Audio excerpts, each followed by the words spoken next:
உலகத்தில் எது எதுக்கோ ஆராய்ச்சி கூடங்கள் இருக்குதுல்ல, அது மாதிரி தூக்கத்தை பற்றி ஆராய்ச்சி பண்ணுறதுக்கு ஒரு ஆராய்ச்சி கூடம் இருக்குது. அப்படி ஆராய்ச்சி பண்ணணும்னா அதுக்கு மூழ்கிக்கிட்டு இருக்கணும்ல.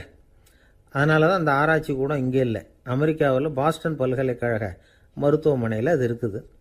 அங்கே தூக்கத்தை பற்றி பலவிதமான ஆராய்ச்சிகள் பண்ணிகிட்டு இருக்கிறாங்க. அந்த ஆராய்ச்சி கூடத்தில் இயக்குனராக இருக்கிற ஒரு நிபுணர் அவர் என்ன சொல்கிறார் தெரியுமா? உங்களுக்கு தூக்கம் வரலையா, நீங்கள் நல்லா தூங்கிறதுக்கு தாராளமாக சில யோசனைகளை என்னால் சொல்ல முடியும் அப்படிங்கிறார். யோசனை தானே, காசா பணமாக கேட்டு வச்சுக்கலாமே.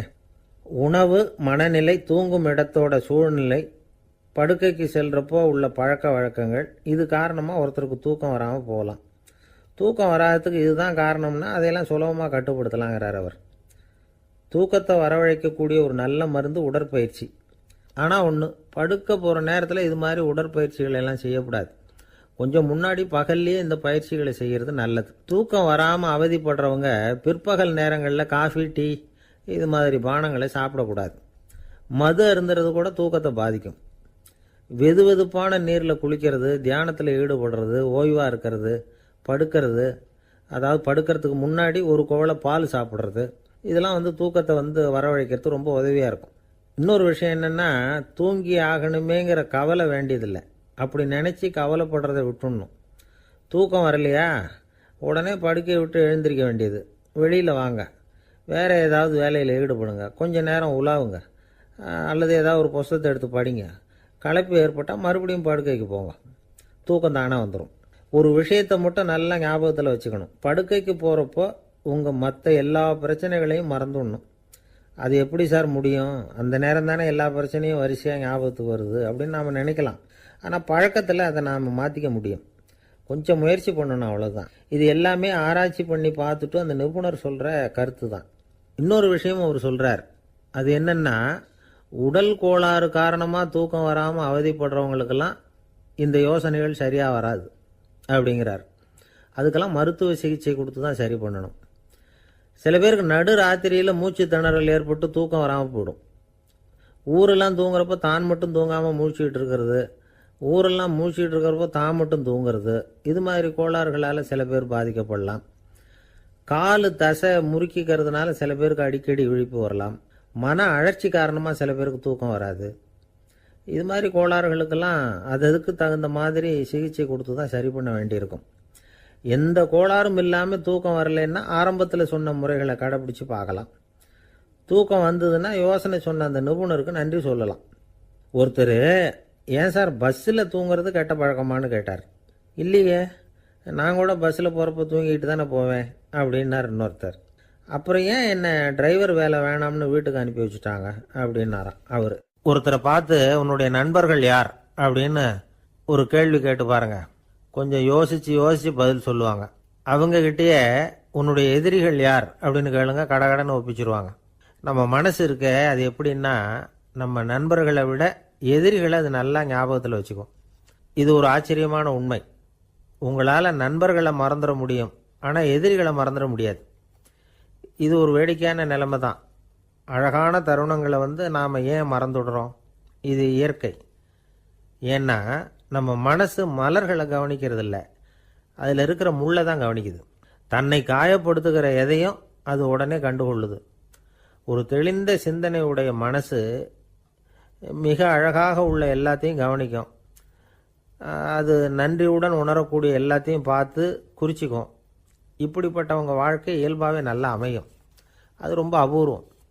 மனசில் உள்ள ஒரு சிறிய அமைப்பை மாற்றுவதை பொறுத்து தான் இந்த விஷயம் அப்படிங்கிறார் ஓஷோ. ஒரு யூத கோவில் இருந்து தான், அது யூதர்களின் மடமாகவும் இருந்தது.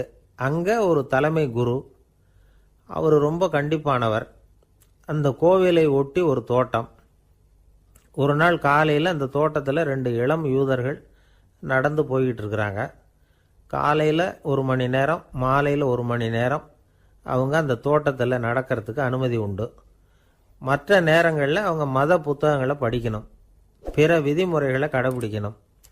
அந்த 2 பேருமே தொடர்ந்து புகைப்பிடிக்கிற பழக்கம் உள்ளவங்க. ஆனால் கோவில் மடத்தில் இருக்கிறப்போ அவங்க புகைப்பிடிக்க முடியாது, அது கடுமையான குற்றம். சரி, நாம் தோட்டத்தில் இருக்கிறப்போவாவது புகைப்பிடிக்கலாமா அப்படின்னு ஒரு ஆசை அவங்க 2 பேருக்குமே. இருந்தாலும் பயம். இப்படி கேட்டால் மதகுரு என்ன சொல்லுவாரோ அல்லது என்ன செய்வாரோங்கிற பயம். இப்படியே கொஞ்ச நாள் ஆச்சு. ஒரு நாள் இந்த 2 பேரில் ஒருத்தன் ரொம்ப கலங்கி போய் அந்த கோவிலிருந்து வெளியில் வந்துக்கிட்டு இருந்தான். வந்தவன் நேராக தோட்டத்து பக்கம் போனான். அங்கே இன்னொருத்தன் ஆனந்தமாக புகை பிடிச்சிக்கிட்டு இருக்கிறான். அதை பார்த்து தான் இவனுக்கு அதிர்ச்சி. அட கடவுளே, என்ன இது, நீ கேட்காமலே ஆரம்பிச்சிட்டியா அப்படின்னா. இல்லை இல்லை, நான் கேட்டுவிட்டு தான் ஆரம்பிச்சிருக்கேன்னா அவன். அப்படியா, என்ன மனுஷன் இவர், நானும் தான் கேட்டேன், என்ன கண்ணாபுண்ணான்னு திட்டிவிட்டார். இது என்ன கோவிலா இல்லை நரகமா? உனக்கு புகை பிடிக்கணும்னு ஆசையாக இருந்தால் நரகத்துக்கு போகணும்னு சொல்லிவிட்டார். அது சரி, உன்னை மட்டும் எப்படி அனுமதிச்சார் அப்படின்னு கேட்டான் இவன். அவன் சிரிச்சுக்கிட்டே, நீ எப்படி கேட்ட சொல்லு அப்படின்னா. நாம் இந்த தோட்டத்துக்கு வர அனுமதிக்கப்பட்டிருக்கிறதே ஜபத்துக்காகத்தானே, அதனால் நான் ஜபம் சொல்லும் பொழுது புகை பிடிக்கலாமா அப்படின்னு கேட்டேன். அதுக்கு தான் அவர் சத்தம் போட்டு என்னை அடிக்கவே வந்துட்டார் அப்படின்னா இவன். நீ ஒரு மாதிரியாக கேட்டிருக்க, நான் வேறு மாதிரியாக கேட்டிருக்கிறேன். ஜபம் சொல்லும்போது புகை பிடிக்கலாமான்னு நீ கேட்டிருக்க. ஐயா, புகை பிடிக்கும் பொழுது ஜபிக்கலாமா அப்படின்னு நான் கேட்டேன். அதில் தப்பு ஒன்றும் இல்லை அப்படின்னு பதில் சொல்லிட்டார் அப்படின்னா. ஒரு சிறிய மாற்றம்தான் அது மிகப்பெரிய மாறுதலை ஏற்படுத்தி விட்டது. மனசு நல்ல விதமாக சிந்திக்க ஆரம்பிச்சுட்டுதுன்னா மகிழ்ச்சிக்கு பஞ்சம் இல்லை. ஒரு கஞ்சன் ஆற்றுல விழுந்துட்டான். வெள்ளத்தில் தத்தளிச்சுக்கிட்டு இருக்கிறான். கரையில் நின்ன ஒருத்தர், உன் கையை கொண்டா இப்படி பிடிச்சி இழுத்து கரையில் சேர்த்து விடுறேன்னார். எதையும் கொடுத்து பழக்கம் இல்லாத அவன் கையையும் கொடுக்க மாட்டேன்னுட்டான். இவர் பார்த்தார். உன் கையை கொடுன்னு சொல்கிறதுக்கு பதிலாக நான் என் கையை கொடுக்குறேன் பிடிச்சிக்கோ அப்படின்னார். அவன் கப்புன்னு பிடிச்சிக்கிட்டான். இழுத்து கரையில் போட்டார். என்ன சார், உங்கள் பையன் என்ன செஞ்சுக்கிட்டு இருக்கிறான் இப்போ அப்படின்னு கேட்டார் ஒருத்தர். அடிக்கடி கண்ணாடி முன்னாடி நின்று அழகு பார்த்துக்கிட்டு இருக்கிறான் சார் அப்படின்னாரு அப்பா. இளம் பருவம் இப்படி தான் இருக்கும், அதையெல்லாம் சாதாரணமாக நினச்சிடாதீங்க அப்படின்னாரு அவர். என்ன சார் சொல்கிறீங்க, கண்ணாடி முன்னாடி நின்றுக்கிட்டு நேரத்தை வீணாக்கிக்கிட்டு இருக்கான், அதை ஒரு பெரிய விஷயமா நான் நினைக்கணுமா அப்படின்னாரு இவர். இளம் பருவத்தில் இளைஞர்களுக்கும் சின்ன பொண்ணுங்களுக்கும் அடிக்கடி கண்ணாடியில் பார்க்கணும்னு தோணும். அது வெறுமனே அழகு பார்க்கறது மட்டும் இல்லை, அவங்க தங்களையே தேடி கண்டுபிடிக்கிற ஒரு முயற்சி அது. இது ஒரு மனோதத்துவ விளைவு. இது வரைக்கும் சின்ன பிள்ளையா இருந்துட்டோம், இனிமேல் நாமளும் மற்றவங்க மாதிரி மனிதர்கள் தான் அப்படிங்கிற உணர்வு அவங்களுக்கு வருது. தங்களோட முகம் எப்படி இருக்குது, அழகு எப்படி இருக்குது, உடம்பு நேரம் எப்படி இருக்குது, முடி எப்படி இருக்குது அப்படிங்கிறதையெல்லாம் கண்டுபிடிக்கிறாங்க. அதுக்கப்புறம் இன்னொரு ஆணோ பொண்ணோ தன்னை கவனிக்கணும் அப்படின்னு நினைக்கிறாங்க. இதெல்லாம் மனோதத்துவ உண்மைகள், இதெல்லாம் இயற்கை. இதை பார்த்துட்டு பெற்றவங்க பிள்ளைங்க கெட்டு போட்டாங்க அப்படின்னு நினைக்கக்கூடாது, அவங்கள திட்டிக்கிட்டே இருக்கக்கூடாது. இன்றைக்கி பல குடும்பங்களில் இதுதான் நடந்துக்கிட்டு இருக்குது. மனுஷ வாழ்க்கையிலேயே இப்படியும் இல்லாத அப்படியும் இல்லாத ஒரு பருவம் இளம் பருவம்.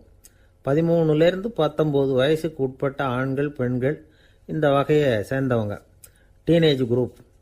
இவங்களை சின்னவங்கன்னு நினச்சிட முடியாது, பெரியவங்கன்னு நினச்சிட முடியாது. இவங்க ரொம்ப சென்சிட்டிவ். சமூகம் நினச்சா இவங்களை நல்லவங்களாகவும் ஆக்கலாம், கெட்டவங்களாகவும் ஆக்கலாம். கொஞ்சம் அக்கறை எடுத்துக்கிட்டால் பெரிய பெரிய மேதைகளையும் விஞ்ஞானிகளையும் உருவாக்கலாம்.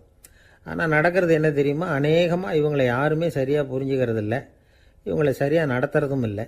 இது வரைக்கும் நாம் சொல்கிறத கேட்டுக்கிட்டு இருந்தான், இப்போல்லாம் அவன் இஷ்டத்துக்கு நடக்க ஆரம்பிச்சுட்டான் அப்படின்னு வருத்தப்படுற பெற்றோர்கள் அதிகம். இது வருத்தப்படுற விஷயம் இல்லை, சந்தோஷப்பட வேண்டிய விஷயம்.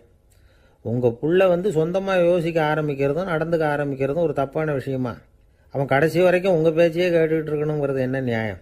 இன்றைக்கி இளைஞர்களை பெரியவங்க தப்பாக புரிஞ்சுக்கிட்டு தவறாக நடத்துறதுனால தான் அவங்களுக்கு வெறுப்பு, எரிச்சல், மனக்கசப்பு எல்லாம் உண்டாகுது. பெற்றவங்க சரியாக மதிக்கிறது இல்லை அப்படிங்கிற ஒரே காரணத்தினாலேயே வீணாக போகிற பிள்ளைங்க இன்றைக்கி அதிகம். சரி, பெற்றவங்களுக்கு இன்றைக்கி என்ன தான் புத்தி சொல்ல வர்றீங்க அப்படின்னு கேட்குறீங்களா? நாம் எதையும் சொல்ல வரல, ஆனால் அது சம்பந்தமான சில நிபுணர்கள் சொல்லியிருக்கிறத உங்கள் காதில் போட்டு வைக்கலாம். அது என்னென்னா, பிள்ளைங்க கிட்ட அன்பு செலுத்துங்க.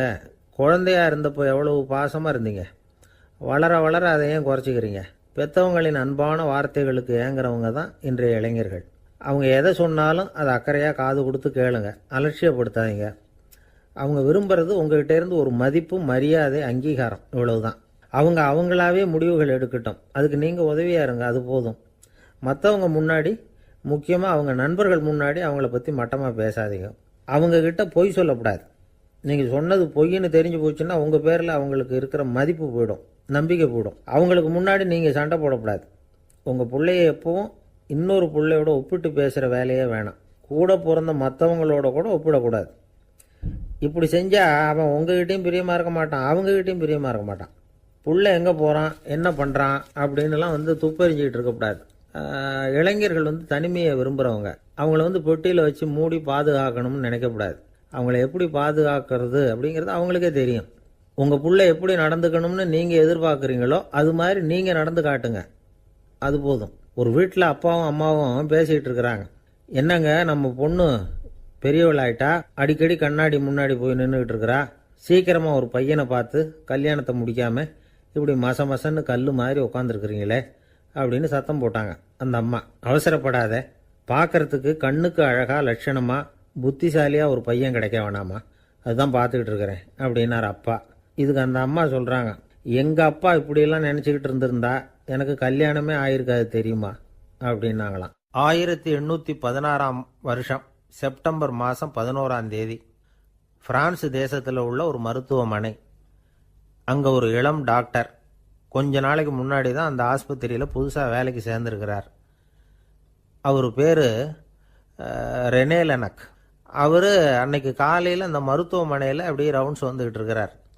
வார்டில் ஒரு படுக்கையில் ஒரு இளம் பெண் படுத்திருக்கிறா. அந்த பொண்ணுக்கு இருதய நோயாக இருக்கலாம்ங்கிறது மற்ற டாக்டர்கள் சந்தேகம். அந்த காலத்துல எல்லாம் ஒருத்தருடைய இருதய துடிப்பை தெரிஞ்சுக்கணும்னா நோயாளியின் மார்பில் டாக்டர் காதை வச்சு பார்த்து தான் தெரிஞ்சுக்கிறது வழக்கம். ஆனால் இந்த பெண்ணும் இளம் பெண், அந்த டாக்டரும் புதுசாக சேர்ந்துருக்கிறவர். அதனால் பரிசோதனை பண்ண தயங்கினார். கொஞ்ச நேரம் யோசனை பண்ணார். திடீர்னு ஒரு ஞாபகம் வந்தது அவருக்கு. அதாவது அன்னைக்கு விடியற் காலையில் தோட்டத்தில் அப்படி வாக்கிங் போயிட்டு இருந்தப்போ சின்ன பசங்கள்லாம் ஒரு மரக்கட்டையை வச்சு விளையாடிக்கிட்டு இருந்தாங்களாம். அதை இவர் பார்த்துருக்கிறார். அது என்ன விளையாட்டுனா, ஒரு நீளமான மரப்பலகை, அதில் ஒரு முனையில் ஒரு பையன் தன்னுடைய காதை வச்சுக்கிட்டு இருக்கிறான், மறுமுனையில் இன்னொரு பையன் அந்த மரப்பலகையை ஒரு ஆணியால் கீறிக்கிட்டு இருக்கிறான். ஒரு முனையில் ஆணியால் கீறும் பொழுது மறுமுனையில் காதை வச்சிருக்கிற பையனுக்கு அந்த சத்தம் துல்லியமாக கேட்குது. அந்த டாக்டருக்கு காலையில் பார்த்த இந்த விளையாட்டு ஞாபகத்துக்கு வந்துட்டுது. உடனே என்ன பண்ணார் தெரியுமா? ஒரு நீளமான காகிதத்தை எடுத்தார். அதை அப்படியே உருளை மாதிரி உருட்டினார். ஒரு முனையை அந்த நோயாளியின் மார்பில் இடது பக்கம் வச்சார், இன்னொரு முனையில் தன்னுடைய காதை வச்சார். என்ன ஆச்சரியம்! நோயாளியின் மார்பில் நேரடியாக காதை வச்சு கேட்குறத விட துல்லியமாக கேட்டுது இதய துடிப்பு. இதய துடிப்பு மட்டும் இல்லை, மூச்சு இழுத்து விடுறது, திரவ பொருள்களின் அசைவு, எல்லா சத்தமும் தெளிவாக கேட்குது. கிரேக்க மொழியில் ஸ்டெத்தாஸ் அப்படின்னா மார்பு, ஸ்கோப்பின் அப்படின்னா பார்ப்பதுன்னு அர்த்தம். அதனால் டாக்டர் ரெனே லெனக் தான் கண்டுபிடிச்ச கருவிக்கு ஸ்டெத்தஸ்கோப் அப்படின்னு பேர் வச்சார். அவரே முதல் மாடலையும் செஞ்சார். அளவு ரொம்ப பெருசாக இருந்தது, சுலபமாக எடுத்துகிட்டு போகிறது கஷ்டம், அது அவ்வளோ கஷ்டமாக இருந்தது அது. அதனால் அவரே அதை அப்புறம் 2 பிரிவாக தயார் பண்ணார். இது 2 துண்டையும் டாக்டர் தன்னோட கோட்டு பாக்கெட்டில் வச்சுக்கலாம், தேவைப்படுறப்ப எடுத்து ஒன்றா சேர்த்துக்கலாம். இப்படி தான் அவர் ஆரம்பத்தில் பண்ணார். தன்னுடைய இந்த கண்டுபிடிப்பை பற்றி அவர் ஒரு புத்தகம் எழுதினார். நிறைய விற்றுது, புகழும் பணமும் சேர்ந்தது. பணமும் புகழும் சேர்ந்தது மாதிரியே அவருக்கு ஒரு நோயும் சேர்ந்தது. அது என்ன நோயின்னு கண்டுபிடிக்கிறதுக்கும் அவர் கண்டுபிடிச்ச கருவி தான் உபயோகப்பட்டு தான். அவரே அதை கண்டுபிடிச்சார். அவருக்கு வந்திருந்தது காச நோய். 1826 வருஷம் ஆகஸ்ட் மாதம் 13 உலகத்தின் முதல் ஸ்டெதஸ்கோப்பை கண்டுபிடிச்ச டாக்டர் ரெனே லெனக் காலமானார். அவர் சாகிறதுக்கு முன்னாடி மரத்தால் செஞ்சு வச்சிருந்த ஸ்டெதஸ்கோப்பை தனக்கு வேண்டியப்பட்ட ஒரு டாக்டர்கிட்ட கொடுத்து, என்னுடைய சொத்துக்கள்லேயே ரொம்ப வசந்தது அப்படின்னு சொன்னாராம். அதுக்கப்புறம் 3 வெள்ளைக்காரங்க சேர்ந்து இந்த கருவியில் சில மாற்றங்களை பண்ணாங்க. ஆனால் 1829 லண்டனில் டாக்டர் நிக்கோலஸுங்கிறவர் ஒரு காதால் இதய துடிப்பை கேட்கறத விட டாக்டர் 2 காதாலையும் கேட்கறது தான் சரியாக இருக்கும் அப்படின்னு ஒரு கருத்தை வெளியிட்டார். அதுக்கப்புறம் ரொம்ப காலம் கழித்து 1852 ஜார்ஜ் காமான் அப்படிங்கிறவர் ரப்பர் டியூப்களை உபயோகப்படுத்தி 2 காதாலையும் கேட்குற மாதிரி ஒரு புதிய வடிவத்தை அதுக்கு கொடுத்தார். அதுக்கு பிறகு அது படிப்படியாக எவ்வளவோ மாற்றங்கள் இருந்தாலும் ஆரம்பத்தில் டாக்டர் ரெனே லெனக் உருவாக்கின அடிப்படை மாடலை யாரும் மாற்றி அமைக்கலைங்கிறது தான் முக்கியமான விஷயம். நமக்கு தெரிஞ்ச ஒரு ஆஸ்பத்திரி, அதில் ஒரு நோயாளி, காலை நேரத்தில் நர்ஸு அந்த பக்கமாக போயிட்டு இருந்தாங்க. அதை பார்த்துட்டு ஒரு நர்ஸுன்னு கத்துறார். நர்ஸு அவசரமாக ஓடி என்ன விஷயம்னு கேட்டாங்க. சிஸ்டர், இங்கே பாருங்கள், உங்கள் டாக்டரை என் நெஞ்சில் ஒரு காதை வச்சு கேட்டுக்கிட்டு இருக்கிறார் அப்படின்னார் நோயாளி. சிஸ்டர் பதட்டப்படாமல், அதனால் என்ன, இந்த டாக்டர் பழமையான விஷயங்களில் ரொம்ப நம்பிக்கை உள்ளவர், அதனால் ஸ்டெதாஸ்கோப்பை உபயோகப்படுத்தாமல் காதை வச்சு கேட்குறார், அது ஒன்றும் தப்பு இல்லை அப்படின்னாங்களாம். ஐயோ, அதுக்காக இல்லை சிஸ்டர், இவர் என் நெஞ்சு மேலே தலையை வச்சது நேற்று ராத்திரி 9 மணி, இப்போ விடிஞ்சு போச்சு, இன்னமும் தலையை எடுக்கவே இல்லை, அதுக்காக தான் சந்தேகப்பட்டு உங்களை கூப்பிடுறேன் அப்படின்னாராம். அரேபிய நாடு, அங்கே ஒரு ஆட்சி தலைவர், அரேபிய நாட்டு ஆட்சி பொறுப்பை ஏற்றுக்கிட்டவர். அவர் ஆட்சி பொறுப்பை ஏற்றுக்கிட்ட பிறகு ஒரு நாள் ஒரு தெருவில் நடந்து போய்கிட்டு இருந்தார். அவர் தோளில் ஒரு பெரிய துணி மூட்டை, அதை சுமந்துக்கிட்டு கடத்தெருவை நோக்கி அவர் போய்கிட்டு இருக்கிறார்.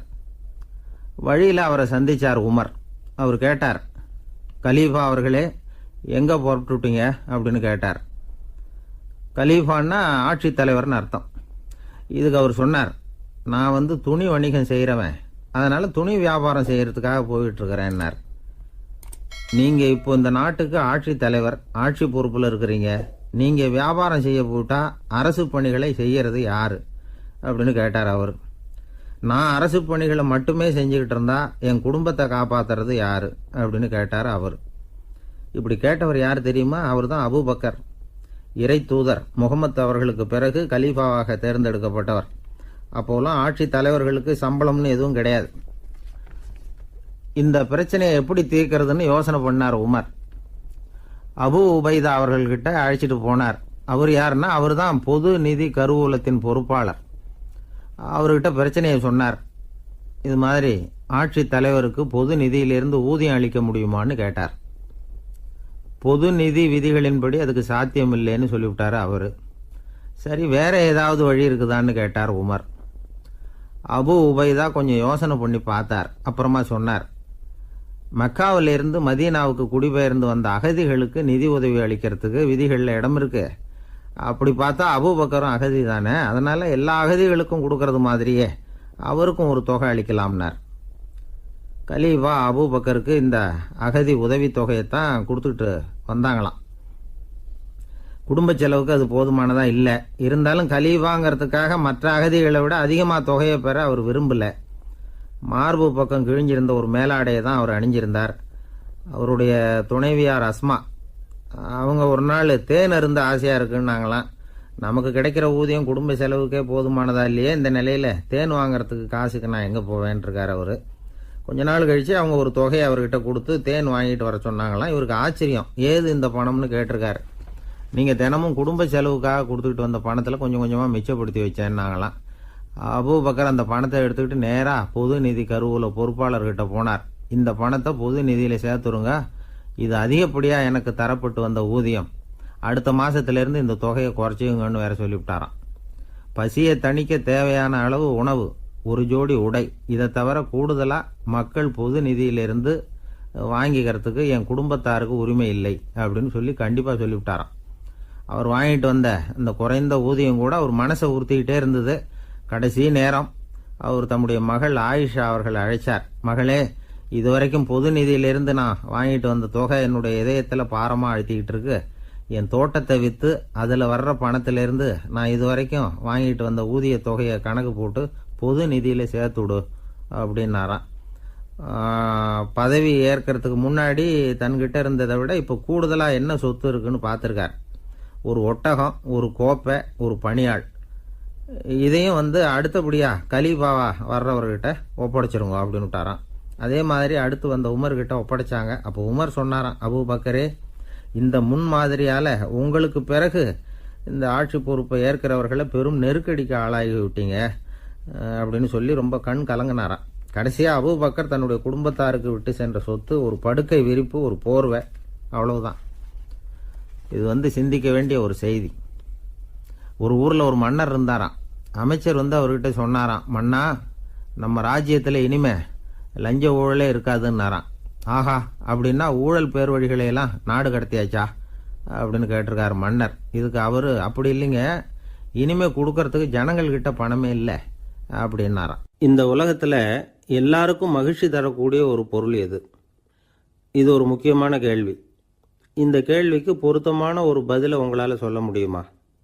அதாவது கொஞ்சம் யோசித்து பார்த்தா பணம்னு சொல்லலாமா? இப்போ கையில் காசு இல்லாதவங்ககிட்ட ஒரு 10 ரூபாய் கொடுத்தா அது அவனுக்கு சந்தோஷத்தை கொடுக்கும். ஏற்கனவே வருமான வரி பிரச்சனையில் சிக்கி இருக்கிறவர்கிட்ட இன்னும் கொஞ்சம் பணம் இந்தாங்கன்னு சொல்லி கொடுத்தோம்னா அது அவருக்கு சங்கடத்தை தான் கொடுக்கும். அதனால் அந்த கேள்விக்கு பணங்கிறது பொருத்தமான பதிலாக இருக்க முடியாது. கேள்வி என்னன்னா, இந்த உலகத்தில் எல்லாருக்கும் மகிழ்ச்சி தரக்கூடிய ஒரு பொருள் எது? சரி, இனிப்புன்னு சொல்லலாமா? ஏன்னா எல்லாருக்கும் இனிக்க தானே செய்யும். அதுலேயும் ஒரு சிக்கல் இருக்குது. சர்க்கரை வியாதிக்காரங்களுக்கு அது என்ன சந்தோஷத்தையாக கொடுக்கும்? ஆக எல்லாருக்கும் வேறுபாடு எதுவும் இல்லாமல் மகிழ்ச்சியை கொடுக்கக்கூடியது வேற ஏதோ ஒன்று இருக்குது. அது என்னன்னு கண்டுபிடிக்கணும். அதுதான் இன்றைக்கி தகவல். இப்போ அதை கண்டுபிடிக்கணும்னா இந்த கதையை கேட்கணும். அது என்ன கதைன்னா, ஒரு ஊரில் ஒரு ராஜா இருந்தார். அவருக்கும் இதே சந்தேகம் வந்துட்டுது. அதாவது எல்லாருக்கும் இன்பம் தரக்கூடிய பொருள் எது அப்படின்னு. இதுக்கு பதில் தெரிஞ்சுக்கிறதுக்கு ஆசைப்பட்டார். சரி, அதுக்கு என்ன செய்யலாம்னு யோசனை பண்ணார். நாட்டு மக்களுக்கு பகிரங்கமாக ஒரு அறிவிப்பு கொடுத்தார். நம்ம நாட்டு மக்கள் இன்பம் தரக்கூடிய பொருள் எதுன்னு நினைக்கிறாங்களோ அதை கொண்டுகிட்டு வந்து அரண்மனையில் உள்ள கண்காட்சி மண்டபத்தில் வைக்கலாம். அப்படி அவங்க வைக்கிற பொருள்களில் எது எல்லாருக்கும் இன்பம் தரக்கூடியதாக இருக்குமோ அதை வச்சவருக்கு 1000 பொற்காசுகள் பரிசு அப்படின்னு அறிவிப்பு கொடுத்துட்டார். ஜனங்கள் இந்த அறிவிப்பை கேட்டாங்க. அதுக்கப்புறம் சும்மா இருப்பாங்களா? 1000 பொற்காசுன்னா சும்மாவா?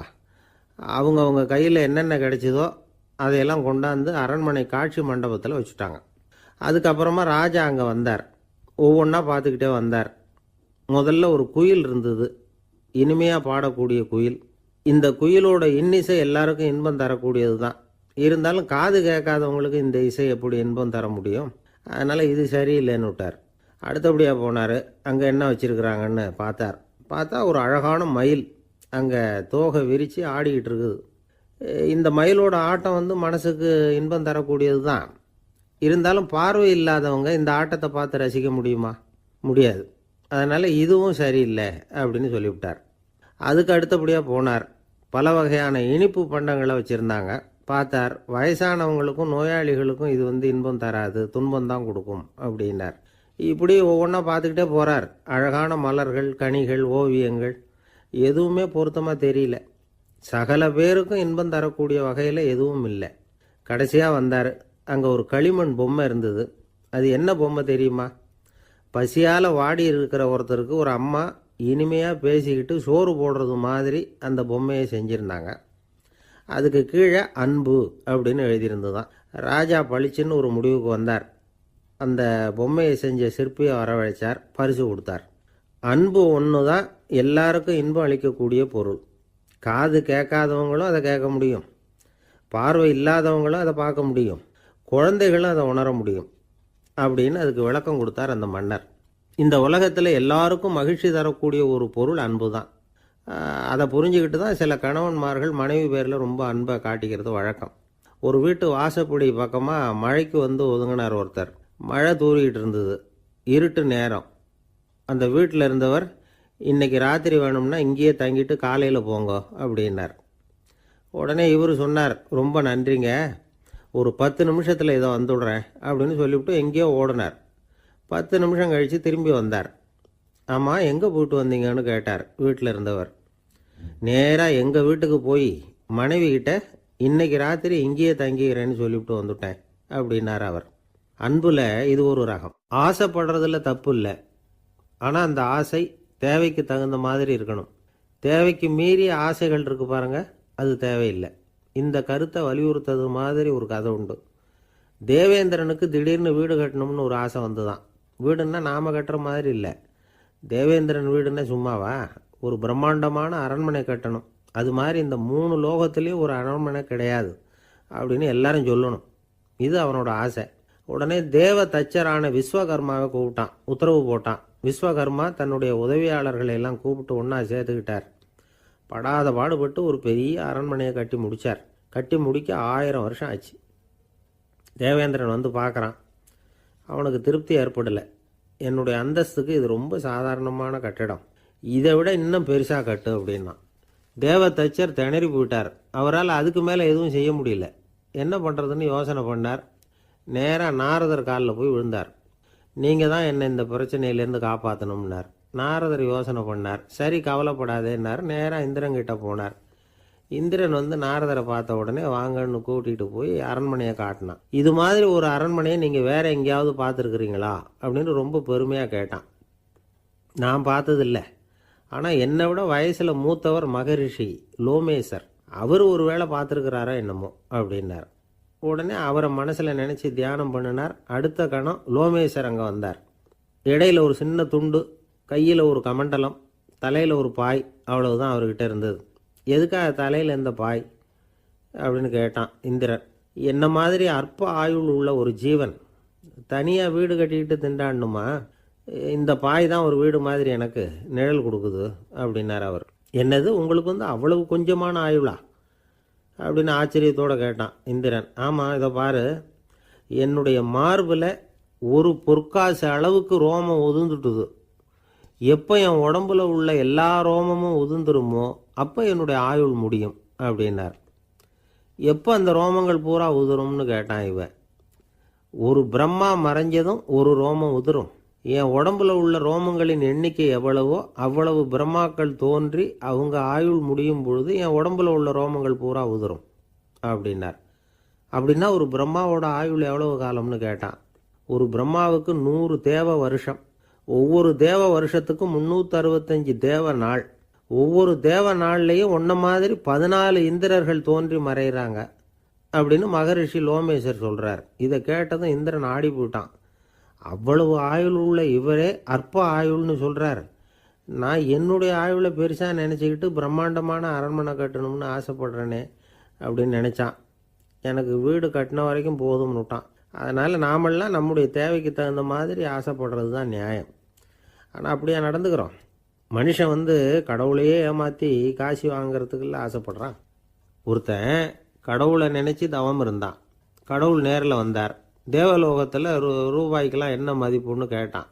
அங்கெல்லாம் ரூபாய்ங்கிறது உங்கள் பணத்தில் 1 கோடி ரூபாய்க்கு சமம். அதாவது தேவலோகத்தில் 1 ரூபான்னா இங்கே 1 கோடி ரூபா. அது மாதிரி எங்களுக்கு ஒரு நாளுங்கிறது உங்கள் கணக்கில் 1 கோடி வருஷத்துக்கு சமம் அப்படின்னார் கடவுள். அப்படின்னா எனக்கு நீங்கள் அதிகமாக எதுவும் தர வேணாம், உங்கள் கணக்குப்படி ஒரே 1 ரூபா கொடுங்க, அது போதும்னா இவன் ரொம்ப சாமர்த்தியமாக. கடவுள் யோசனை பண்ணார். அது ஒன்றும் கஷ்டம் இல்லை, 1 ரூபா தானே கேட்குற, கொடுத்துட்றேன். ஆனால் இப்போ வரும்பொழுது நான் எடுத்துக்கிட்டு வரல, எங்கள் கணக்குப்படியே 1 நாள் பொறுத்துக்க பணத்தோடு வந்துடுறேன் அப்படின்னு சொல்லிவிட்டு பறந்து போயிட்டார். ஒரு நாள் ஒரு தகப்பனார் தன்னுடைய பிள்ளையை அழைச்சிட்டு வந்தார். சார், இவன் சரியாக படிக்க மாட்டேங்கிறான், பெரியவங்களை மதிக்க மாட்டேங்கிறான், நீங்கள் கொஞ்ச நாள் இவனுக்கு குருவாக இருந்து நல்ல விஷயங்களை சொல்லி கொடுத்தா தேவையில்லைன்னார். பெரியவங்களையே மதிக்காதவன் எப்படி என்ன மதிக்க போகிறான் அப்படிங்கிறது நமக்கு யோசனை வரும் இல்லையா? வேணாங்க, என்னை விட்டுருங்க அப்படின்னோம். அவர் விட மாட்டேன்னு விட்டார். இல்லைன்னா அவரே சிஷ்யன் ஆகிடுவார் போல இருந்தது. சரி, வேறு வழி இல்லாமல் அந்த பையனையே என்னுடைய சைடை நான் ஏற்றுக்கிட்டு உபதேசம்லாம் பண்ண ஆரம்பித்தோம். அதாவது குரு பக்தின்னா அது எப்படி இருக்கணுங்கிறத பற்றி சொல்லி கொடுத்தோம் அவனுக்கு. சதமகர் அப்படின்னு ஒரு குரு இருந்தார். அவருக்கு ஒரு சீடர். அவன் பேர் துளசி சைதன்யன், நைஷ்டிக பிரம்மச்சாரி. தன்னுடைய குருவுக்கு எந்த நேரத்தில் எது தேவைங்கிறத புரிஞ்சுக்கிட்டு சேவை செய்கிறவன். ஆனால் இவனை பற்றி மற்ற சீடர்களுக்கு பொறாமல் வந்துட்டுது. இவன் மட்டும் இப்படி இருக்கானேன்னு உடனே குருக்கிட்ட போய் கோல் மூட்டினாங்க. அவன் சரியில்லை, அவன் நடந்துக்கிறது சரியில்லை, அப்படி இப்படின்னு எதையாவது சொல்லி. இருந்தாலும் இதையெல்லாம் அந்த குரு நம்பலை. அவருக்கு தெரியும் யார் யார் எப்படின்னு. துளசி சைதன்யன் பெருமையை மற்ற சீடர்களுக்கு உணர்த்தணும் அப்படின்னு நினைச்சார். அதுக்கு ஒரு வழி பண்ணார். ஒரு நாள் சீடர்களை எல்லாம் கூப்பிட்டுக்கிட்டு ஒரு காட்டு வழியாக போய்கிட்டு இருந்தார். அங்கே ஒரு பெரிய மலை அருவி கொட்டிக்கிட்டு இருந்தது.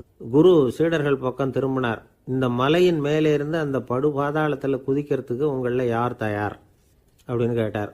ஒரு சீடனும் வாயை திறக்கலை, ஒதுங்கி நின்றுக்கிட்டாங்க. பின்னாடி மூட்டை முடிச்சோடு வந்துக்கிட்டு இருந்தான் துளசி சைதன்யன். அவனை பார்த்தார். தபாருப்பா, நீ மேலே இருந்து அந்த அருவியில் குதி அப்படின்னார்.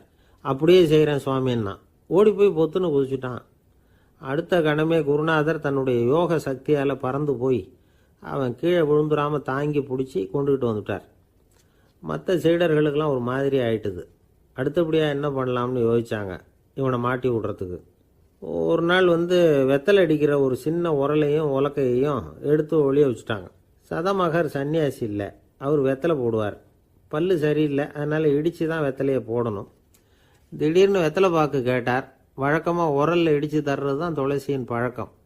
உரலை தேடினா கிடைக்கல, என்ன பண்ணுறது? குரு கேட்டுவிட்டாரே, குரு சேவை தானே முக்கியம். இவன் என்ன பண்ணா, வெத்தலை பாக்க தன்னுடைய வாயில் போட்டு முன்னு அதை எடுத்து அவர்கிட்ட கொடுத்துட்டான். குரு எதையோ படிச்சுக்கிட்டே அதை வாங்கி வாயில் போட்டுக்கிட்டார். துளசி, இன்னைக்கு தாம்பூலம் வந்து நல்லா இடிக்கப்பட்டிருக்கு, ருசியாக வேற இருக்குது, அதை இடித்த பாத்திரத்தை என் கண்ணால் பார்க்கணும்னு ஆசையாக இருக்குன்னு விட்டார். அதை மட்டும் அனுப்பி போய் நீ வர வேண்டான்னு வேற சொல்லிவிட்டார். இதை கேட்டதும் துளசி தவிச்சு போயிட்டான். இவன் போகாமல் எப்படி வாயை மட்டும் அனுப்பி வைக்க முடியும்? இவன் தவிக்கிறத பார்த்ததும் மற்ற சீடர்களுக்கெல்லாம் மனசுக்குள்ளே ரொம்ப சந்தோஷம். துளசி கொஞ்சமும் யோசிக்கலை, வாழை எடுத்தான், தன்னுடைய தலையவே அப்படியே அறுத்து வெட்டி எடுத்தான், இன்னொரு சீடங்கிட்ட கொடுத்துட்டான், எடுத்துகிட்டு போகணும்னு சொல்லி கொண்டுட்டு போய் குரு முன்னாடி வைக்கிறாங்க. அந்த தலையில் வாய் திறந்துருக்கு, வெத்தலை போட்டு முன்னு இருந்தது, தெரிஞ்சு போச்சு, சிவப்பாக இருந்தது. அவனுடைய குரு பக்தியை இப்போ எல்லாரும் ஒத்துக்கிட்டாங்க. அதுக்கப்புறம் குரு சதமகர் தன்னுடைய அற்புத திறமையினால் அந்த தலையை மறுபடியும் ஒட்ட வச்சுட்டார். துளசிக்கு உயிர் வந்துட்டுது. இப்படி ஒரு பெரிய கதை உண்டு. அதாவது துளசி சைதன்யன் அவனுடைய குரு பக்தி எப்படி அப்படின்னு கேட்டோம். ரொம்ப அபாரம் அப்படின்னு அந்த பையன் அடக்கமாக, சும்மா விளையாட்டுக்காக தான் அப்படி அவங்ககிட்ட கேட்டோம். ஏன்பா உன்னுடைய குரு பக்தியை என்கிட்ட காட்டுறதுக்கு உன்னோட கழுத்தை நீயே அறுக்கணும்னு நான் சொன்னேன், அதை நீ செய்வியா அப்படின்னு கேட்டோம். என்னுடைய கழுத்தை வந்து நானே அறுக்க வேண்டிய அவசியம் இல்லை சார் அப்படின்னா அவன். ஏண்டான்னு, அதே காரியத்தை தான் இனிமேல் நீங்கள் தினமும் செய்ய போகிறீங்களே சார் அப்படிங்கிறான். ஒருத்தர் ரொம்பவும் மகிழ்ச்சியாக வந்துக்கிட்டு இருந்தார். என்ன விஷயம்னு விசாரித்தேன். நான் தோற்று போயிட்டேன், அதுதான் மனசுக்கு மகிழ்ச்சியாக இருக்குது அப்படின்னார். எனக்கு இது ரொம்ப ஆச்சரியமாக போச்சு. இந்த உலகத்தில் தோற்று போகிறவங்க யாரும் மகிழ்ச்சியாக இருக்கிறது இல்லை. அப்படி இருக்கிறப்ப இவர் இப்படி சொல்கிறாரே, எங்கே தோற்று போனீங்கன்னு கேட்டேன். அதுக்கப்புறம் தான் அவர் விவரமாக சொன்னார். என்னோட 5 வயசு குழந்தையோட நான் விளையாடிக்கிட்டு இருந்தேன். அந்த விளையாட்டில் என் குழந்தை ஜெயிச்சு விட்டுது, நான் தோற்று போயிட்டேன் அப்படின்னார் ரொம்ப உற்சாகமாக. நான் யோசித்து பார்த்தேன். அதாவது நாம் சின்ன குழந்தையாக இருக்கிறப்போ எந்த விளையாட்டில் கலந்துக்கிட்டாலும் அதில் நாம் தான் ஜெயிக்கணும்னு ஒரு வெறி நமக்குள்ளே இருக்கும். நம்மளை எதிர்த்து விளையாடுறவர் நல்லவரா கெட்டவரா, பெரியவரா சின்னவரா அப்படிங்கிறதெல்லாம் முக்கியம் கிடையாது. அவர் தோற்று போகணும், நாம் ஜெயிக்கணும், அதுதான் முக்கியம். எதிரியை சந்தோஷப்படுத்த விளையாடுகிற கலை வந்து அப்போ நமக்கு தெரியறதில்ல. வாழ்க்கையில் ஒரு பக்குவம் வந்ததுக்கு அப்புறம் வெற்றி பெறணுங்கிற மன அழுத்தம் போயிடுது. போட்டியில் ஜெயிக்கணுங்கிறத விட குழந்தையை சந்தோஷப்படுத்தணுங்கிறது முக்கியமாக போச்சு. ஜெயிக்கணுங்கிற வெறி ஓடி போட்டுது. ஒரு குழந்தையா இருந்தப்போ நம்ம வளர்ச்சிக்கு உதவிய வெறி பெரியவனானதுக்கு பிறகு நமக்கு எதிரியாக மாறுது. அதை சரியான சமயத்தில் நாம் புரிஞ்சுக்கிட்டோம்னா போதும், நாம் பொழைச்சிக்கலாம். ஒவ்வொரு மனுஷனுமே வாழ்க்கையோட அடுத்த கட்ட வளர்ச்சியில் அடி எடுத்து வைக்கிற நேரத்தில் தன்கிட்ட இருந்து ஏதோ ஒரு குணத்தை அல்லது தன் குணம் இருந்த ஏதோ ஒரு உறவை வந்து நாம் வந்து இழக்கத்தான் வேண்டியிருக்குது. ஒரு கட்டம் வரைக்கும் உதவியாக இருந்த குணம் வந்து அடுத்த கட்டத்துக்கு தடையாக கூட மாறிடலாம். இந்த பரிமாண மாற்றத்துக்கு உள்ளாகிற ஒவ்வொருத்தரும் பிரத்யட்சமாக இதை வந்து உணர்றாங்க. ஆனால் பல பேர் எப்படின்னா பழசை திறந்துவிட்டு புதிய கொள்கைகளை உருவாக்கிக்கிறதுக்கு இஷ்டம் இல்லாமல் இருந்துடுறாங்க, அல்லது அப்படி செய்ய முடியாமல் தவிக்கிறாங்க. இதையெல்லாம் மீறி அந்த பழசை திறந்துட்டா அதை இழந்ததால் உண்டாகிற மன அழுத்தம் சில காலத்துக்கு வருத்திக்கிட்டு தான் இருக்கும், வேறு வழி இல்லை. ஆரோக்கியமான ஒரு முன்னேற்றத்துக்காக அந்த மன அழுத்தத்தை தாங்கிக்கத்தான் வேணும் அப்படிங்கிறாரு அந்த உலக புகழ்பெற்ற மேதை ஒருத்தர், இந்த ஸ்காட் பெக் அப்படிங்கிறவர்.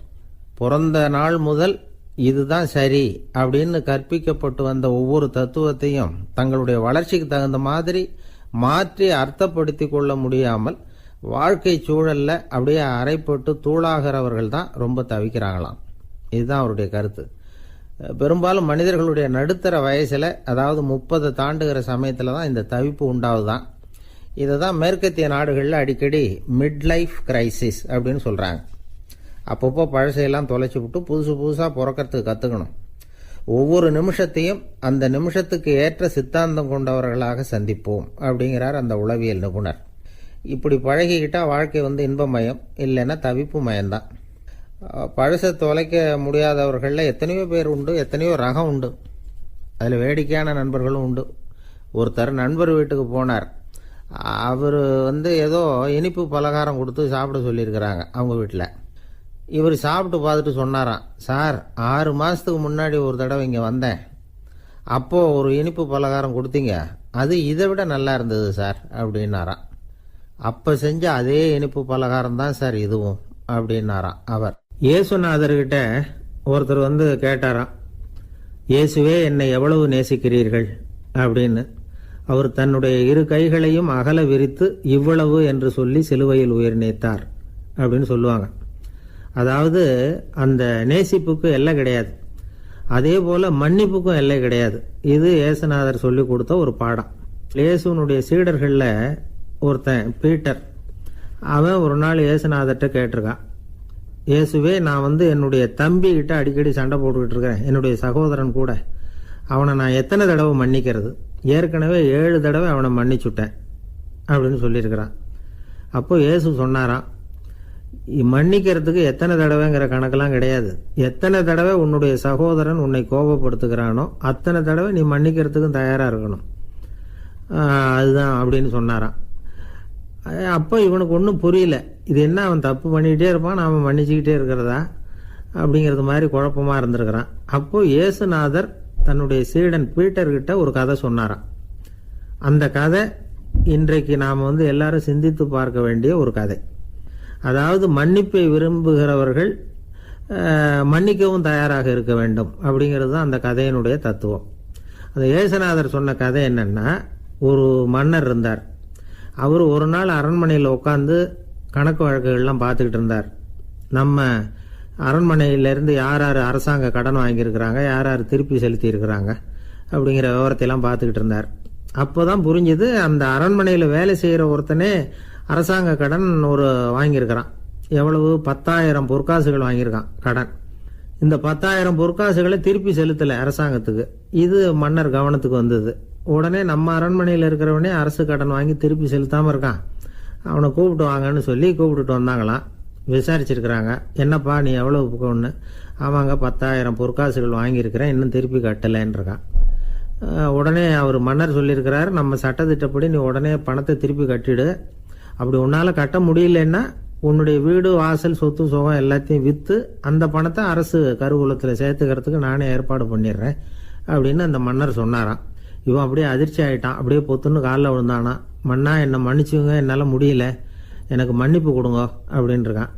உடனே அவர் எழுந்திரிச்சு, சரி நீ மன்னிப்பு கேட்டுவிட்ட, அதனால் உன்னை மன்னிக்கிறேன், நீ பணம் கட்ட வேண்டாம் அப்படின்னு சொல்லி அந்த மன்னர் அவனை விட்டுட்டாராம். பணத்தையும் தள்ளுபடி போட்டார், நீ திருப்பி கட்ட வேண்டான்னு. இவனுக்கு ரொம்ப மகிழ்ச்சி, அதனால் ரொம்ப உல்லாசமாக வந்துகிட்டு இருக்கிறான். தெருவில் வந்துக்கிட்டு இருக்கிறப்ப இவங்கிட்ட கடன் வாங்கின ஒருத்தன் எதுக்கு வந்துக்கிட்டு இருக்கான். அவன் இவங்கிட்ட ஒரு 100 பொற்காசுகள் கடன் வாங்கியிருக்கான். அவன் வந்தான், இவன் போய் அவன் சாட்டையாக பிடிச்சிக்கிட்டான், நீ எப்படா என் கடனை திருப்பி கொடுக்க போகிறேன்னு. அவன் இப்போ முடியல, கொஞ்சம் பொறுத்துக்கா, அப்புறம் தரேன் இருக்கான். அதெல்லாம் முடியாது, நீ கொடுத்து தான் ஆகணும் அப்படின்னு இவன் புடிவமாக சொல்கிறான். இப்போ நிலைமையை பாருங்க, இவன் ஏற்கனவே இவன் 10,000 பொற்காசுகள் அரசாங்கத்தில் கடன் வாங்கினா அதுக்கு மன்னிச்சு விட்டுட்டார் இவனை. ஆனால் இவன் இன்னொருத்தனை மன்னிக்கிறதுக்கு தயாராக இல்லை. இவங்கிட்ட கடன் வாங்கின இன்னொருத்தன் 10 பொற்காசுகள், அவனை மன்னிக்க தயாராக இல்லை. அவனை கொண்டு போய் நீதிமன்றத்தில் கொண்டு போய் நிறுத்தி தண்டனை வாங்கி கொடுத்துட்டான். நீதிபதி என்ன சொன்னார், அந்த இவன் வாங்கின பொற்காசுகளை திருப்பி கட்டுற வரைக்கும் ஜெயிலில் இருக்கணுங்கிறது தீர்ப்பு. ஆனால் உடனே அரசர் காதில் வந்து விழுந்தது. சொல்லிட்டாங்க, உங்ககிட்ட மன்னிப்பு வாங்கிட்டு போனானே ஒருத்தன், அவன் வந்து இன்னொருத்தனை மன்னிக்கிறதுக்கு தயாராக இல்லை, அவனை கொண்டு போய் ஜெயிலில் அடைச்சிட்டான் அப்படின்னு. உடனே மன்னர் பார்த்தார், இவனை மறுபடியும் கூப்பிட்டு வர சொன்னார். தபாரப்பா, நான் வந்து உன்னை மன்னிச்சு விட்டேன், ஆனால் நீ இன்னொருத்தனை மன்னிக்கிறதுக்கு தயாராக இல்லை, அதனால் என்னுடைய தீர்ப்பையும் மாத்துறேன், நீயும் அரசு கடன் தீர்ற வரைக்கும் ஜெயிலில் தான் இருக்கணும் அப்படின்னு சொல்லி ஜெயிலுக்கு அனுப்பிச்சிட்டாராம். இப்படி ஒரு கதையை இயேசுநாதர் தன்னுடைய சீடருக்கு சொன்னதாக ஒரு வரலாறு. அது என்ன, அதுலேருந்து நாம் புரிந்து கொள்ள வேண்டியதுன்னா, நாம் வந்து மன்னிக்கப்படணும்னு நாம் விரும்புகிறோம்னா நாம் இன்னொருத்தரை மன்னிக்கிறதுக்கு தயாராக இருக்கணும். அதனால் நாம் வந்து இன்னொருத்தரை யாரையும் மன்னிக்க மாட்டோம், ஆனால் என்ன இன்னொருத்தரை மன்னிக்கணும் அப்படிங்கிறது மாதிரி செய்யக்கூடாதுன்னு சொல்லுவாங்க. அது மாதிரி நாம் வந்து இப்போ இது தப்பாக புரிஞ்சுக்கிறவங்களும் இருக்கிறாங்க. பாவம் மன்னிப்புங்கிறதுலாம் எதுக்குன்னா, அதாவது மறுபடியும் பாவம் செய்யாமல் இருக்கிறதுக்காக தான்.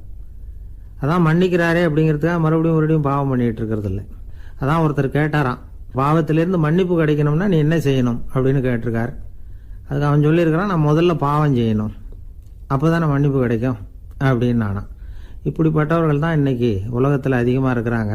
அதனால் இந்த மன்னிப்பின் மகத்துவங்கிறது இயேசுநாதர்கிட்டேருந்து தான் நாம் புரிஞ்சுக்கணும். அந்த இயேசு சொன்ன அந்த மன்னிக்கிற மனோபாவம் இருந்தால் இன்னைக்கு உலகம் பூராவும் அமைதி பூங்காவாக இருக்கும். அதில் ஒன்றும் ஆச்சரியமே இல்லை, அதில் ஒன்றும் சந்தேகமும் இல்லை. அதனால் மன்னிக்கிற மனோபாவத்தை நாம் எல்லாரும் நமக்குள்ளே வளர்த்து கொள்ள வேண்டும். அப்படிங்கிறது தான் நாம் இன்றைக்கு எல்லோரும் சிந்தித்து பார்க்க வேண்டிய ஒரு செய்தி. ஒரு வயசான அம்மா தெரு வழியாக போயிட்டு இருந்தாங்க. அவங்க கையில் எண்ணத்தையோ வச்சுக்கிட்டு அதை அடிக்கடி பார்த்துக்கிட்டே இருந்தாங்க. ஒருத்தன் மெதுவாக அவங்கக்கிட்ட போய் கையில் இருக்கிறது என்ன அப்படின்னு எட்டி பார்த்தா அவங்க கையில் 4 பல் இருந்துதான். இவன் ஆச்சரியமாக அந்த அம்மாவை பார்த்தான். ஏம்மா உனக்கு என்ன பைத்தியமா, ஏது இந்த பல்லு, இதை என்னத்துக்காக கையில் வச்சுக்கிட்டு அலைஞ்சிக்கிட்டு இருக்கிற அப்படின்னு கேட்டிருக்கான். அதுக்கு அந்த அம்மா விவரம் சொல்ல ஆரம்பித்தாங்களாம். இதை பாருப்பா, எனக்கு ஒரு மகன் இருந்தான், அவனை ரொம்ப செல்லமாக வளர்த்தேன். அவனை தரையிலேயே நடக்க விடுறதில்ல, எப்பவும் தூக்கி வச்சுக்கிட்டு இருப்பேன். அவன் நல்லா பெரியவனாகி பள்ளிக்கூடம் போகிறப்ப கூட அவன் புஸ்தக மூட்டையை நான் தான் சுமந்துக்கிட்டு போவேன். பார்க்குறவங்க கூட கேலி பண்ணுவாங்க, ஏம்மா படிக்க போகிறது நீயா உன் பிள்ளையான்னு கேட்பாங்க. அவன் இன்னைக்கு எவ்வளோ பெரிய மனுஷன் ஆகிட்டான், வெளிநாட்டில் பெரிய உத்தியோகத்தில் இருக்கான். சமீபத்தில் இங்கே வந்துட்டு போனான். ஒரு நாள் ஏதோ கோபத்தில் என்ன அரைஞ்சுட்டான். அப்போ இந்த 4 பல்லும் கீழே விழுந்துட்டுது. இன்னமும் கூட விழுந்திருக்கும், ஆனால் பல்லு தான் இல்லை. என் புள்ள அரைஞ்சதுனால விழுந்த பல்லு இல்லையா அது, அதனால் இதை எப்பவும் என் கையிலேயே வச்சுக்கிட்டு ஆசையோடு பார்த்துக்கிட்டு இருக்கிறேன். அவன் தான் வெளிநாட்டுக்கு போட்டான், அவனை பார்க்க முடியாத ஏக்கத்தை நான் இந்த பல்லை பார்த்து போக்கிக்கிறேன் அப்படின்னு நாங்களாம் அந்த அம்மா. இந்த கதை எதுக்காகன்னா, தாய் அன்பு அப்படிங்கிறது எப்படிப்பட்டதுங்கிறத புரிஞ்சுக்கிறதுக்காக. கல்யாணம் ஆனதுக்கு அப்புறம் தாயை மறந்து விடுறவங்க எத்தனை பேர் இந்த உலகத்தில், அவங்க காதில் வேணுங்கிறதுக்காக தான் இந்த தகவல். ஆனால் ஒரு விஷயம் மட்டும் நல்லா புரிஞ்சுக்கணும், தாயை மதிக்க தெரிஞ்சவங்க தான் இன்றைக்கி வாழ்க்கையில் எல்லா விதத்துலேயும் முன்னுக்கு வந்திருக்கிறாங்க. வேணும்னா விசாரித்து பார்த்துங்க. இன்னொரு அம்மா இருந்தாங்க, அவங்க தினமும் ஒரு கோயிலுக்கு வருவாங்க. சாமியை பார்த்து, கடவுளே நான் இறந்து போனால் நரகத்துக்கு போகணும் அப்படின்னு வேண்டிக்குவாங்களாம். எல்லாரும் சொர்க்கத்துக்கு போகணும்னு தானே கடவுள்கிட்ட வேண்டிக்குவாங்க.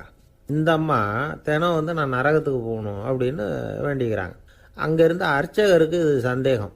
ஒரு நாள் அதை நேரடியாகவே அவங்கக்கிட்ட கேட்டுவிட்டார்.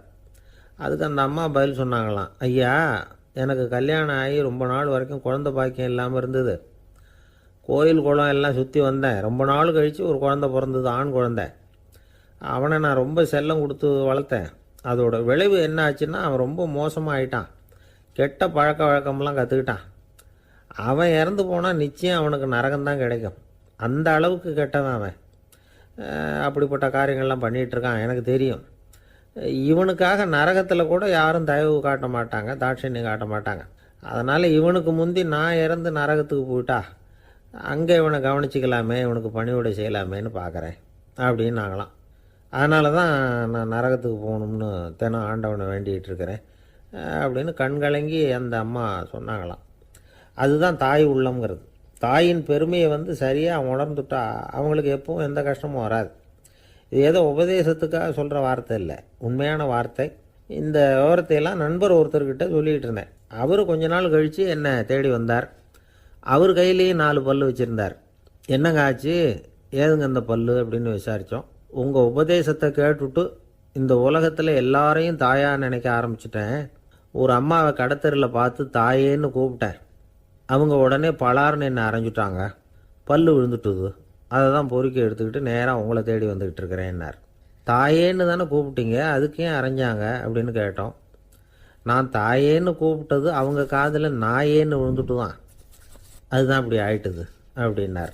ஊருக்கு வெளியில் அமைதியான ஒரு இடம், அங்கே ஒரு ஆசிரமம், அங்கே ஒரு சாமியார். அவர் தினமும் நல்ல போதனைகள்லாம் செய்வார். பல பேர் போய் அங்கேயே சில நாள் தங்கி இருந்து அவர் சொல்கிற அறிவுரைகளை எல்லாம் கேட்டுக்கிட்டு வர்றது வழக்கம்.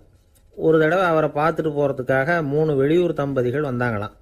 அந்த மடத்திலேயே சாப்பிட்டுக்கிட்டு தங்கி இருந்து அவங்களுடைய போதனைகளை கேட்டுக்கிட்டு போகணுங்கிறது அவங்க நோக்கம். காலையில் குளிச்சுட்டு பூஜையில் உட்காந்தார் அந்த சுவாமி. இவங்களும் குளிச்சுட்டு அந்த பூஜையை பார்க்கறதுக்காக அவர் முன்னாடி உட்காந்தாங்க. பூஜை ஆரம்பமாச்சு. சம்பிரதாயப்படி அது ரொம்ப நேரம் நடந்துக்கிட்டே இருக்குது. இவங்களுக்கு நல்ல பசி இருந்தாலும் இந்த நேரத்தில் அதை எப்படி வெளியில் காட்டிக்கிறது, பேசாமல் இருந்தாங்க.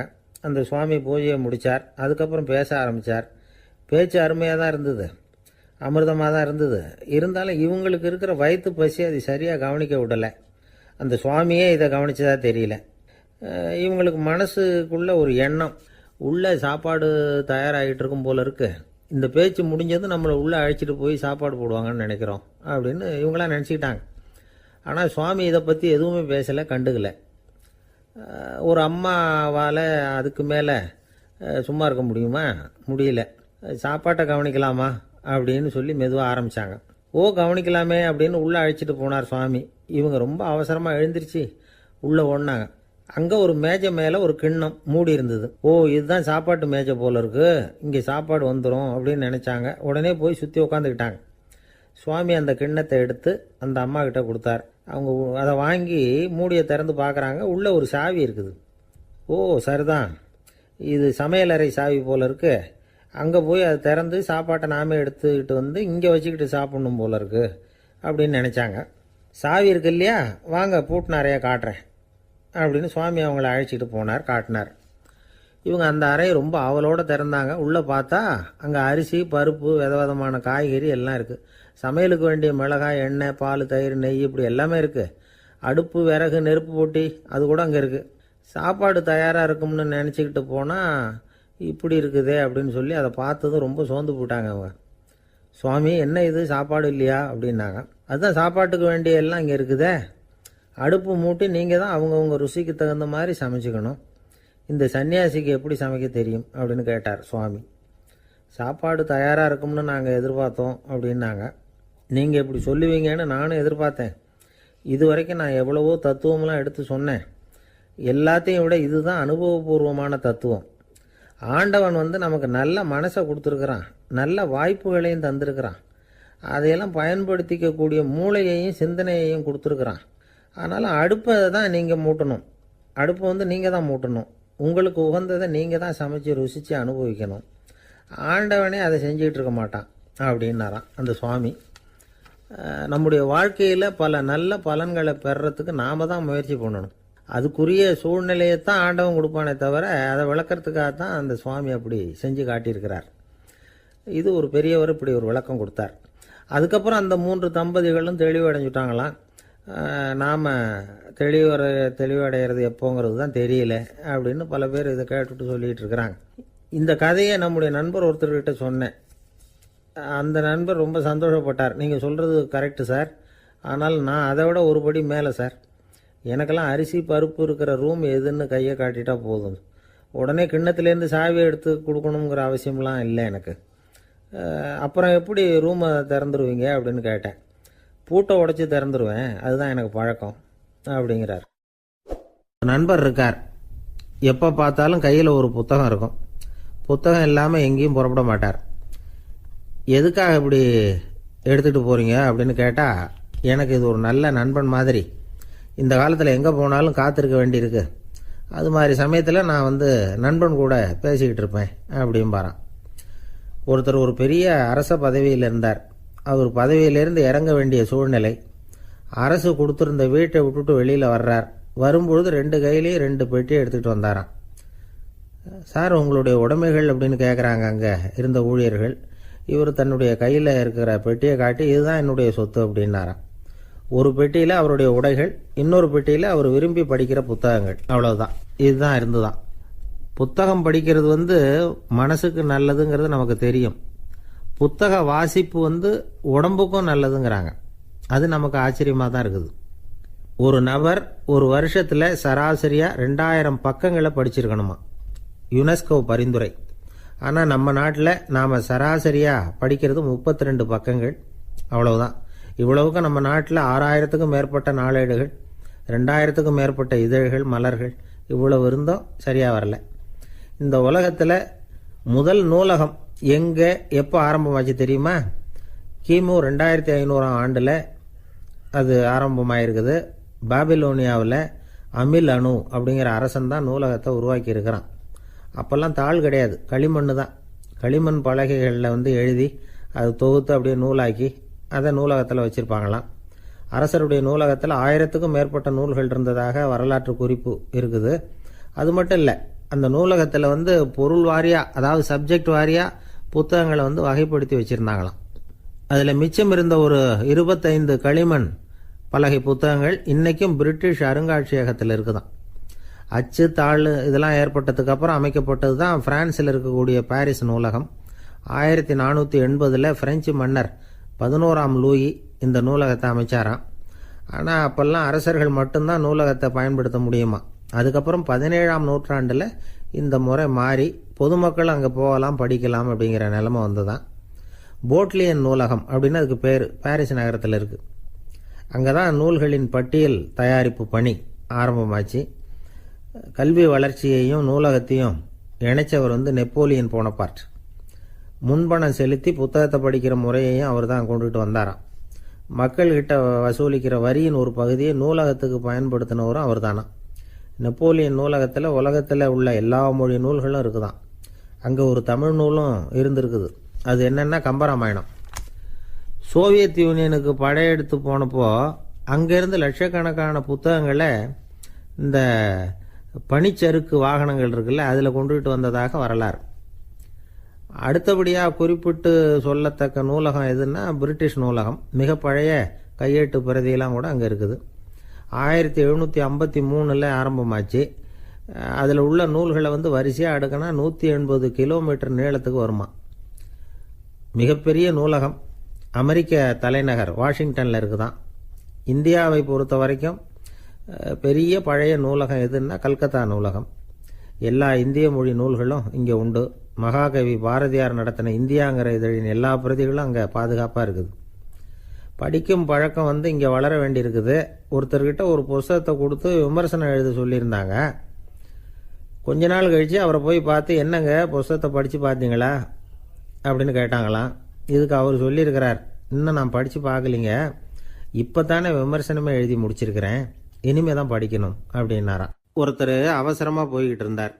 எங்கே போய்கிட்டு இருக்கீங்க அப்படின்னு கேட்டார் ஒரு பெரியவர்.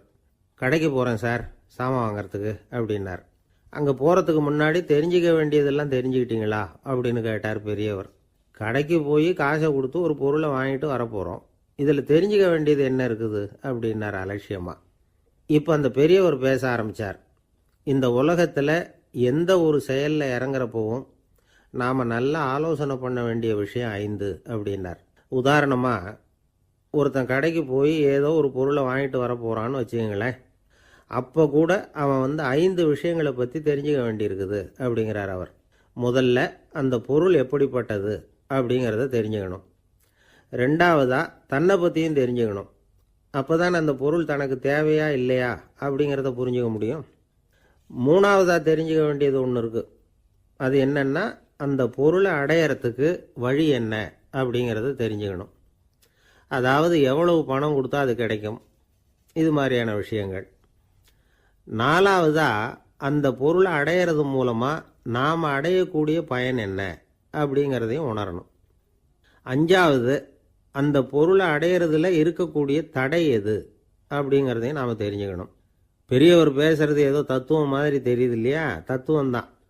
அதாவது இப்படி உலகியல் வாழ்க்கையில் சின்ன சின்ன விஷயங்கள்லேயே நாம் 5 விஷயங்களை தெரிஞ்சுக்க வேண்டியிருக்குது. அது ரொம்ப அவசியமாக இருக்குது. பேரின்ப நிலைன்னு சொல்கிறாங்கல்ல, அது மாதிரி பெரிய சமாச்சாரங்கள்லேயும் இந்த 5 விஷயங்களை நாம் தெரிஞ்சுக்க வேண்டியிருக்குது. அதுக்கு பேர் என்னன்னா அர்த்த பஞ்சகம். வைணவ சமயத்தில் அர்த்த பஞ்சகம்ங்கிறது ரொம்ப பெரிய விஷயம்.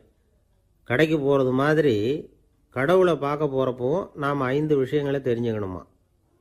முதல்ல பரம்பொருள் அப்படிங்கிறது என்ன, அதோட தன்மைகள் என்ன, இதை தெரிஞ்சுக்கணும். இதுக்கு பேர் என்னன்னா பரமாத்ம ஸ்வரூபம் அப்படின்னு பேர். ரெண்டாவது, நாம யாரு, நம்மோட தன்மை என்ன அப்படிங்கிறத தெரிஞ்சுக்கணும்.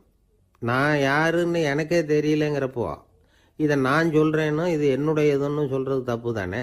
அப்புறம் மூணாவது விஷயம், பரம்பொருளை நாம் அடையிறதுக்கு வழி எது, இது தெரிஞ்சுக்கணும். இது உபாய ஸ்வரூபம் அப்படின்னு பேர். நாலாவது விஷயம், நாம் அடைய வேண்டிய பயன்கள் என்ன அப்படிங்கிறது தெரிஞ்சுக்கிறது. இதுக்கு புருஷார்த்தம் அப்படின்னு பேர். அஞ்சாவது, அந்த பயனை அடைய விடாமல் தடுக்கிற தடைகள் யாவை அப்படிங்கிறது தெரிஞ்சுக்கிறது. இது விரோதி ஸ்வரூபம். இதைத்தான் தடையியல் அப்படின்னு சொல்றாங்க. அதாவது பரமாத்மாவை பற்றிய அறிவு, ஜீவாத்மாவை பற்றிய அறிவு, உபாயம் பற்றிய அறிவு, புருஷார்த்தம் பற்றிய அறிவு, இந்த 4 அறிவுக்கும் எதிரடையா, அதாவது அதையெல்லாம் தப்பாக புரிஞ்சுக்கிறதால உண்டாகக்கூடிய அறிவு விரோதி ஸ்வரூபம். என்ன இது தகவலில் ஏதாவது கதை சொல்லுவீங்கன்னு பார்த்தா ஏதோ தத்துவம் பேசிகிட்டு இருக்கிறீங்களே அப்படின்னு நினைக்கலாம். இதுவும் தெரிஞ்சுக்க வேண்டிய ஒரு பெரிய விஷயந்தான். காதில் போட்டு வச்சா எப்போவாவது உபயோகப்படும். என்னுடைய நண்பர் ஒருத்தர் ஒரு நாள் என்கிட்ட சொன்னார், சார் அடுத்த மாதம் தஞ்சாவூரில் ஒரு கல்யாணம், போகிறதா வேண்டாமா அப்படின்னு ஒரே குழப்பமாக இருக்குது அப்படின்னார்.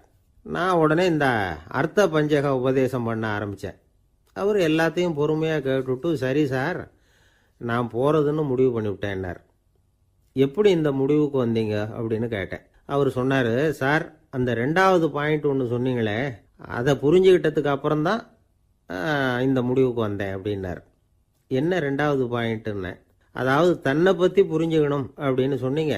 உடனே என்னை பற்றி புரிஞ்சுக்கிட்டேன், நான் யாருங்கிறது எனக்கு தெரிஞ்சுது, உடனே போகிறது தான் நல்லதுன்னு முடிவு பண்ணிவிட்டேன்னார். நீங்கள் யாருன்னு கேட்டேன். நான் தான் சார் அந்த கல்யாணத்தில் தாலி கட்ட வேண்டிய மாப்பிள்ளை அப்படின்னார். அந்த காலத்தில் அண்ணாமலை ரெட்டியார்னு ஒருத்தர் இருந்தார். அவர் வெங்கனூர் அப்படிங்கிற கிராமத்தில் இருந்தார். அங்கேருந்து விருத்தாசலம் கோவிலுக்கு தவறாமல் போயிட்டு வந்துக்கிட்டு இருந்தார். இடையில வெள்ளாறு, அதில் ஒரு சமயம் வெள்ளம் வந்துட்டுது. இவரால் போக முடியல. அதோட விளைவு வெங்கனூர்லேயே ஒரு கோவில் கட்டணும் அப்படின்னு முடிவு பண்ணார், சிவாலயம். அந்த சமயத்தில் வடநாட்டில் பஞ்சம். அதனால் அங்கே இருந்த பல சிற்பிகள் தென்னாட்டை நோக்கி வர ஆரம்பித்தாங்க. அவங்க வெங்கனூர் வழியாக வர்றது தெரிஞ்சதும் இவர் போய் பார்த்தார். இங்கே ஒரு கோவில் கட்டணும், அதுக்கு நீங்கள் உதவணும்னார். பஞ்ச காலத்தில் இப்படி ஒரு வாய்ப்பு கிடைச்சதில் அவங்களுக்கும் ரொம்ப மகிழ்ச்சி. உற்சாகத்தோடு ஒத்துக்கிட்டாங்க. ஆலய திருப்பணி ஆரம்பமாச்சு. அவங்களுக்கு வேண்டிய எல்லா வசதிகளையும் இவர் செஞ்சு கொடுத்தார். அவங்களுக்கு எந்த குறையும் இல்லாமல் பார்த்துக்கிட்டார். அது மட்டும் இல்லை, ஒவ்வொரு நாளும் அங்கே வருவார். உங்களுக்கு என்ன வேணும் எது வேணும்னு கேட்பார். ஏதாவது குறை இருந்தால் சொல்லுவாங்க, உடனே தீர்த்து வைப்பார். இவரும் கேட்பார், எந்த குறையாக இருந்தாலும் என்கிட்ட சொல்லுங்க அப்படின்னு சொல்லுவார். அதை தவிர இவராகவே கவனிச்சும் அவங்களுக்கு என்னென்ன தேவைங்கிறத கண்டுபிடிச்சி அதையெல்லாம் கொடுத்துக்கிட்டு இருப்பார். என்ன தேவைன்னாலும் அதை நிறைவேற்றி வச்சுருவார். அந்த சிற்பிகளின் தலைவன் ஒருத்தன், அந்த ஆளுக்கு வெத்தலை பாக்கு போடுறது பழக்கம். இதை தெரிஞ்சுக்கிட்டு அதுக்காகவே ஒரு ஆளை ஏற்பாடு பண்ணார். வேணுங்கிறப்போலாம் நீ வெத்தலை சிவல் மடித்து கொடுக்க வேண்டியது உன் வேலை அப்படின்னு ஒருத்தனை ஏற்பாடு பண்ணிட்டார். இப்படியெல்லாம் செஞ்சதும் அவங்களுக்கும் ரொம்ப உற்சாகம். ரொம்ப பொறுப்பாக சிற்ப வேலைகளை செஞ்சுக்கிட்டு இருக்கிறாங்க. ஒரு நாள் என்னாச்சு தெரியுமா? அந்த சிற்பிகளின் தலைவன் ரொம்ப நுணுக்கமாக ஒரு வேலையை செஞ்சுக்கிட்டு இருக்கிறான். சாரம் போட்டு அது மேலே படுத்துக்கிட்டு அண்ணாந்து பார்த்து உச்சியில் நுணுக்கமான சிற்பங்களை உருவாக்கிக்கிட்டு இருக்கான். சிற்பியின் கவனம் செதறப்படாதுங்கிறதுனால இவர் மெதுவாக சத்தம் போடாமல் கிட்ட போய் நின்று அதை கவனிச்சுக்கிட்டு இருக்கிறார். அந்த சிற்பி